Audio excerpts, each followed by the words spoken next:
Hey guys, it's Ash. Recently, we've had so many new balance changes, guys. Lots of buffs and nerfs to brawlers, as well as scaling changes to many gadgets and star powers, as well as the addition of 6 hypercharges and the new brawler Charlie. So a lot has changed in the meta, guys. And so I decided to do a lot of research, making the best predictions I can based on all of these balance changes and using my expertise as I pushed 3 of my accounts just recently to Masters League. So I have very good experience in what the meta is and how it's shifting, but also using other knowledge from the biggest tournaments in Brawl Stars, as well as all the pros are playing. And so I've combined all of this knowledge of all 72 brawlers in the game, and I put it in this one tier list for you guys. Let's start with the 1-star brawlers. No brawler is useless or horrible in the game, guys, as long as you know how to play that brawler very well and use them in the game modes that are best for that brawler. However, these brawlers are down here because there are just too few game modes and maps that they're great in. We have Frank, Chester, Gale, Doug, and Surge. Ever since Surge's power shield gadget kept getting nerfed over and over, he just hasn't been the same. He doesn't counter tanks and assassins as effectively anymore, and now has become a very risky option because of how long it can sometimes take to upgrade, making him a liability in many games. Frank and Doug are 2 of the worst tanks due to their lack of range and inability to charge in on enemies, making them easy targets for brawlers to charge their supers on. Chester and Gale are decent tank and assassin counters, but in this meta you just have way better consistent options for that, especially considering many of the best tank counters have hypercharge, such as Shelly, Colette, Lou, Spike, Jessie, Maisie, and so on. So many better options. Next, our 2-star brawlers include Mortis, Griff, Meg, Penny, Jackie, Edgar, BB, Janet, Hank, Max, Gus, and Bo. Mortis and Edgar finally make it to 2 stars after being in 1 star for about 2 years. Both brawlers did receive some small buffs as Mortis charges his long dash bar quicker and Edgar receives more health buffs. Both are great counters to low health brawlers and throwers, making them dangerous assassins.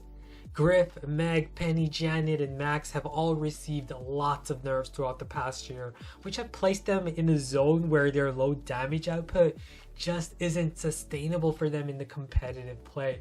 In fact, almost all of these 1 and 2-star brawlers are rarely ever seen in the biggest tournaments or high power league. Jackie can be insane in the right maps with unbreakable walls with her hypercharge, mainly on Brawl Ball, but that's why she's a 2-star brawler, as there are only a very few number of maps in the game where she can be great in. Same with Hank, who's actually very underrated right now, but is heavily map dependent. BB as well due to her short range, as well as because other piercing tanks have taken the job of BB, Hank, and Jackie, such as Rosa, who's insanely strong right now with Hypercharge. Gus used to be a 5-star brawler for about a year, but now after his recent nerfs, other mid-brawlers like Piper, Mandy, and Nanny getting buffed up so much, and the big removal of Gus's knockback from his gadget, it's made him into a pretty unappealing brawler right now. Next, for our 3-star brawlers, these are the brawlers who are in the middle of the pack, meaning they're quite versatile but aren't too dominant. We have Rico, Buzz, Lola, Mandy, Colt, Willow, Amber, Pam, Sprout, Daryl, Primo, Byron, Brock, Bull, Grum, and Leon. Rico is a very strong brawler on maps where he excels in the most, such as Hot Potato and Pit Stop, but is just too map dependent. Hybrid assassins such as Buzz, Daryl, and Leon, they're very good, but with many anti-tank hypercharge brawlers, it's tough to be a tank and assassin in this meta. Same with Primo and even Bull, who with hypercharge just lacks range and versatility against many of the best brawlers in the game. Mandy is super strong in many knockout, wipeout, and bounty maps, but heavily struggles in other modes, placing her at 3 stars. Lola, Pam, Amber are all very strong brawlers in control maps and modes, such as Gem Grab and Hot Zone, but lack versatility and power and even range to be placed higher. Colt and Brock are high damage brawlers that thrive in open area maps such as Heist, but unbreakable walls and their easy to dodge attacks make them very risky options elsewhere. Especially when Piper and Nani are two of the best sharpshooters in the game. Which also makes it harder for Byron to move up. Byron is an amazing support brawler, but struggles against other mids due to his low DPS and lack of defense. Throwers such as Willow, Sprout, and Grum are very powerful in their rightful maps and modes, but because of how map dependent they are, they remain at 3 stars. In bushy maps, you have a lot of aggro and assassin threats, such as Fang and Mortis, so it makes it difficult for these throwers. Next, the 4-star brawlers are some of the best brawlers in the game because they are very versatile and powerful in many maps and modes. We have RT, Sandy, Ems, Tick, Dynamite, Nita, Mr. P, Eve, Belle, Squeak, Jessie, Poco, Ash, Carl, Sam, Bonnie, Terra, Beast, Spike, Crow, Otis, 8-Bit, Ruffs, Jean, and the newest brawler, Charlie. RT is a super versatile long-range brawler that isn't weak to assassins and tanks like other sharpshooters are thanks to his super. Sandy received a big buff to his super, which only takes him 6 hits now to charge, making him a very deadly support brawler. Ems is one of the best splash damaging tank counters in the game with her ability to counter multiple high health brawlers at the same time. Tick is still one of the best throwers thanks to his ability to counter other throwers effectively with his super and longer range. Dynamite is an extremely powerful brawler with a very high damage output and a very high damage super with splash damage, making him one of the best carry brawlers in the game as you can single-handedly carry games with your skill. Unfortunately, he's also very weak to assassins such as Mortis and Gray and wall breakers such as Stu. Spawners such as Nita, Mr. P, Eve, Terra, Ruffs are very powerful in this meta due to so many hyper-powerful single-target brawlers like Piper, Nani, and Fang. Belle and B are amazing long-range brawlers that are also great against tanks, but are outdone by Piper and Nani, who are just stronger options, and so they remain at 4 stars. Jessie and Spike are amazing anti-tank brawlers with Hypercharge, but Jessie just takes too many hits to charge it. It takes her 16 hits total. And Spike is just too fragile with his low HP, so both are 1 tier under 5 stars. Otis is also a great anti-tank brawler with a decent range, but Shelly, Lou, Colette, and Maisie are all better as they have access to Hypercharges. Ash's heal gadget gets buffed up with the scaling, allowing him to win many 1v1 interactions he was unable to before.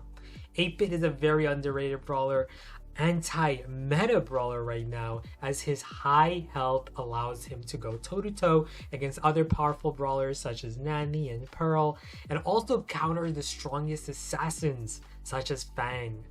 Poco and Jean move up as powerful support brawlers thanks to Tuning Fork gadget and Magic Puff star power getting scale buffed.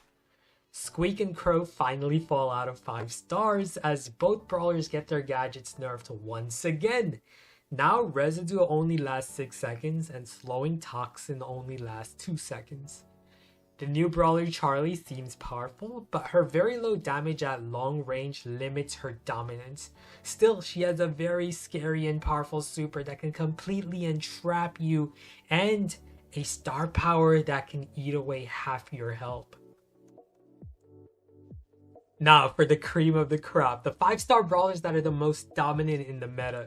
These brawlers either have insane hypercharges that put them above the top, or have amazing versatility and power compared to the rest. We have Shelly, Gray, Buster, Stu, Chuck, Nani, Pearl, Piper, Fang, Barley, Rosa, Lou, Colette, Cordelius, and Maisie.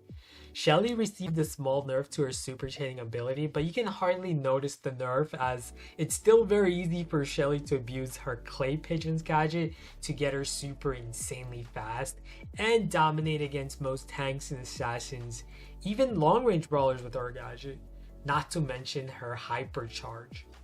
Gray and Stu are two of the best mobility brawlers in the game. Stu and his ability to destroy walls or wreak havoc with his super change. And then you have Gray with his teleport, which also supports teammates. Buster and Fang received two of the smallest nerfs ever. Only 3% decrease to their damage, which you can hardly notice, still making them two of the best hyper versatile tanky aggro brawlers in the game. Cordelius has been moving up so much in the competitive meta thanks to how annoying he can be to deal with, especially when he can use his jump gadget in the Shadow Realm. Chuck and his mobility will keep him supreme in the game. The ability to move from one part of the map to the other while having insane super recharge makes him a demon to deal with. Pearl received a small nerf to her overcooked gadget, but her high health and how easy it is to charge up her heat bar by camping, and her super that shuts down assassins and breaks walls all make her into a super versatile and powerful brawler. Nani and Piper are still two of the best sharpshooters with insanely high damage output. I think most people were surprised that they didn't receive any nerfs. Even scarier is that Nani's autofocus star power actually got buffed with the scaling, so she's gonna be even stronger. And speaking of scaling, both Barley's herbal tonic and medical use star powers got big buffs now, making him one of the strongest throwers who can also support teammates. Both Rosa and Lou have now become top 5 brawlers in the game right now with their broken hypercharges. Lou's hypercharge is the best in the game, as his supercharge gear also works in helping him charge it quicker. He can instantly freeze enemies and charge multiple supers at the same time to completely control an entire map and wipe out every brawler. Rosa's hypercharge also charges from her trade ability. When she takes damage, combined with how quickly she already charges her super, she can get her hypercharge in a hurry. Maisie also charges her hypercharge very quickly, which speeds her up by 30%. Combine that with her dash gadget and she can easily defeat multiple brawlers at the same time. Colette's hypercharge is also insane, especially on heists where she can deal around 25% damage with a single super on the save. Combine her hypercharge with Gotcha heal gadget and she's gonna be very difficult to take down.